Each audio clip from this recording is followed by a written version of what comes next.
Hello guys, நம்ம லைஃப்லையும் நம்ம இந்த மாதிரி ஒரு பர்சனை கோத்ரோ பண்ணியிருப்போம்னு நினைக்கிறேன். ஏதோ ஒரு ஃபேஸில் பண்ணியிருப்போம், பார்த்துருப்போம், நம்ம ஃப்ரெண்ட்ஸ் கூட பார்த்துருப்போம்.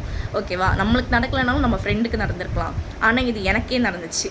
ஓகேவா, என்னன்னா ஒரு பர்சன் என் கூட நல்லா தான் பேசுகிறாங்க, நல்லா தான் பழகிட்டு இருக்கேன், நம்ம கூட இருக்கிற வரைக்கும் நல்லா பேசுகிறாங்க. ஓகேவா, இதுவே நம்ம 2 பேர் போயிட்டுருக்கோன்னு வைங்களேன், ஒரு இடத்துக்கு நாங்கள் 2 பேர் போயிட்டுருக்கோம், தேர்ட் பர்சனாக இன்னொருத்தவங்க வராங்கல்ல, அப்படியே நம்மளை கைட்டு விட்டுட்டு அவங்க கூட போயிடுவாங்க கைஸ்.